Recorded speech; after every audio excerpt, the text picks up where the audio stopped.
Hello friends, welcome back to my channel Shaina Goyal. So friends, I hope आप सभी की preparations अच्छे से चल रही होंगी। So in this session we are going to discuss about the topic project integrated education for the disabled, जिसको हम कहते हैं PIED 1987। सो इस टॉपिक को कंप्लीट डिस्कस करने वाले हैं इस सेशन के अंदर। सो वीडियो को कंप्लीट देखिएगा और देखिए जो पर्सन्स विद डिसेबिलिटी एक्ट 1995 है और जो right for persons with disability act है 2016 का, वो ऑलरेडी अपलोड हो चुका है। तो वो आप चैनल की प्लेलिस्ट में भी देख सकते हैं या फिर रिसेंट वीडियोस आप देख सकते हैं, वहाँ पर वो अपलोड कर दिया गया है। So now project integrated education for disabled children.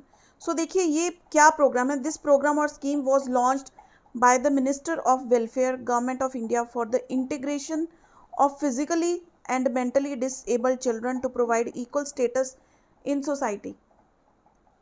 यानी कि ये इंटीग्रेट इंक्लूजन की बात बाद में आती है, पहले इन्होंने इंटीग्रेट किया था फिजिकली और मेंटली डिसेबल्ड चिल्ड्रन को, ताकि वो इक्वल स्टेटस एंजॉय कर सकें।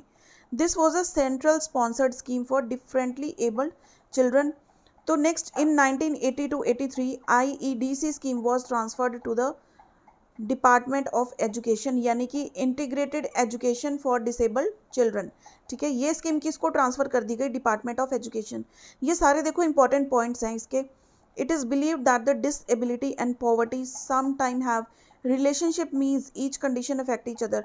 अब जो पर्सन डिसेबल है वो हर जॉब नहीं कर पाएगा, तो हो सकता है उसके लिए जो अपॉर्चुनिटीज़ हैं वो अवेल ना कर पाए, तो पॉवर्टी नेचुरली आनी काफ़ी चांसेस इसके बढ़ जाते हैं कि जो पर्सन डिसेबल है वो बहुत ज़्यादा रिच नहीं होगा। ठीक है, या तो मीडियोकर फैमिली से बिलोंग करेगा या फिर वो आगे जाकर जो है बिलो पॉवर्टी रह सकता है। सो प्रोवाइडिंग एजुकेशन और kind of important skills are very important. क्यों इंपॉर्टेंट है? ताकि वो आगे जाकर ऐसा ना हो कि उसको पॉवर्टी देखनी पड़े, या फिर जैसे हम कहते हैं कि बिलो पॉवर्टी लाइन है या फिर हैंड टू माउथ अर्निंग कर सकते हैं, बस इतना ही। ठीक है, अपना एटलीस्ट अपनी जीवन को अच्छे से व्यतीत कर सके आराम से, इतनी उनकी अर्निंग हो, उसके लिए कुछ इंपॉर्टेंट जो एजुकेशन उनके लिए कंपल्सरी होनी चाहिए और इंपॉर्टेंट स्किल्स उनको सिखाए जाने चाहिए अकॉर्डिंग टू देयर डिसेबिलिटी। जिस तरह की डिसेबिलिटी उनकी है, जो काम वो कर सकते हैं, एटलीस्ट वो वाले स्किल्स उनको और अच्छे से सिखाए जाने चाहिए। So it is important to make efforts and policies. Efforts और करने की ज़रूरत है, पॉलिसीज बनाने की ज़रूरत है जो मेंटली और फिजिकली डिसेबल्ड लोग हैं।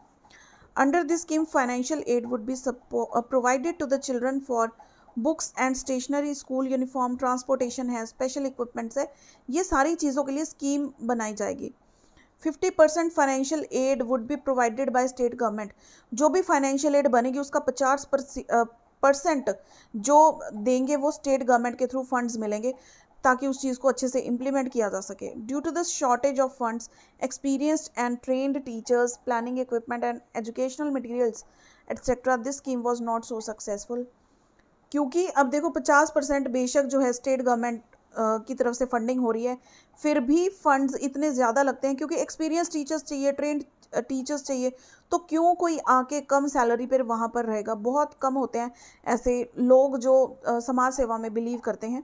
ठीक है, तो ये स्कीम इतनी सक्सेसफुल नहीं हो पाई। It was revised in 1992 and more NGO, almost all the states and union territories were included in this schema.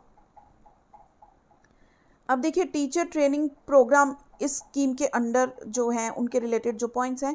It was recommended that 5-day orientation program for all teachers in regular schools should be there, a 6-week intensive training course for 10% of the teachers of regular schools. ठीक है, जो 6 week का training का period हो, 10% teachers को उठा के वो करवाना चाहिए।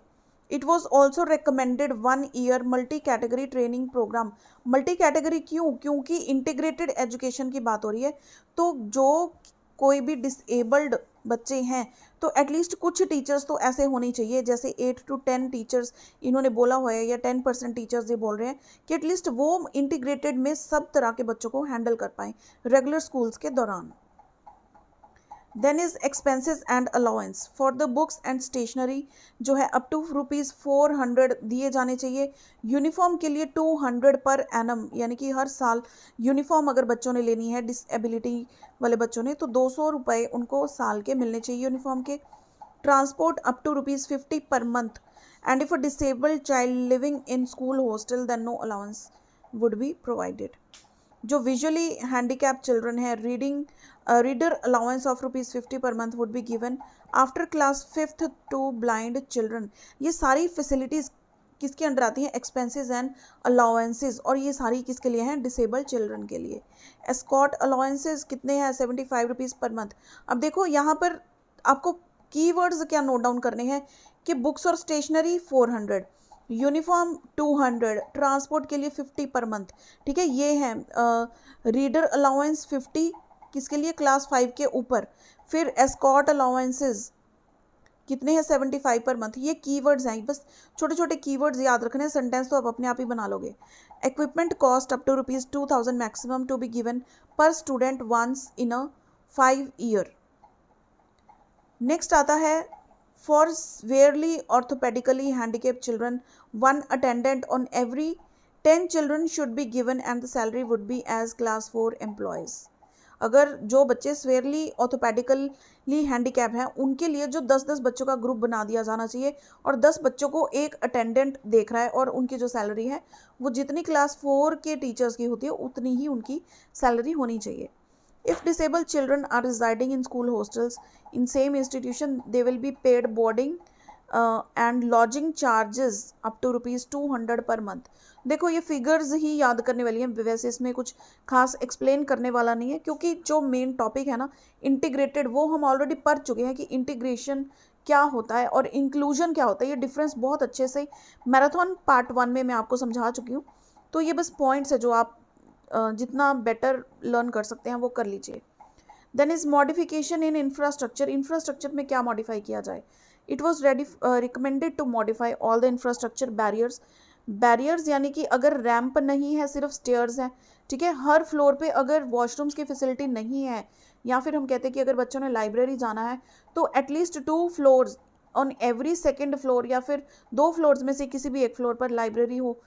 कोई भी रिसोर्स बच्चे लेना चाहते हैं ना वो अवेलेबल हो, so that orthopedically disabled children can easily walk in any premises. Proper grants would be given to school for the initiative. फिर प्रॉपर रिलैक्सेशन इन जॉब्स में, एग्जामिनेशन में कोई भी स्कीम्स होती हैं वहाँ पर भी इनको जो है रिलैक्सेशन मिलेगी। जैसे हम कहते हैं कि इनका रिजर्वेशन करवा दो, या फिर 5% सीट्स रिजर्व कर दो। एजुकेशन में जो है और रिलैक्सेशन मिलती है। would be given by all the government whether state or central union territory etc। हर जगह, चाहे स्टेट की बात हो, सेंट्रल लेवल पर देखा जाए, या फिर अगर आप यूटी में भी रहते हैं तो वहाँ पर भी जो है रिलैक्सेशन डिसेबल्ड लोगों को मिलेगी। The age of admission was increased from 6 years to 8 to 9 years। यहाँ पर हमारा ये वाला टॉपिक भी होता है कंप्लीट। तो ये सारी जो है रिकमेंडेशंस इनकी अकॉर्डिंग टू एक्सपेंसेस हैं, या फिर इंफ्रास्ट्रक्चर है, या टीचर ट्रेनिंग के तहत जो पॉलिसी कहती है, ये वो सारे हम डिस्कस कर चुके हैं। सो बस इतना ही है इसमें। लेकिन देखो एक लॉन्ग क्वेश्चन आपको इन चारों में से किसी एक पर आएगा ही आएगा, तो कोई भी दिक्कत नहीं है चारों लर्न करने के लिए, क्योंकि पॉइंट्स बिल्कुल सिंपल हैं। हेडिंग आपने पढ़ ली, वो आपको अच्छे से पता लग जाता है।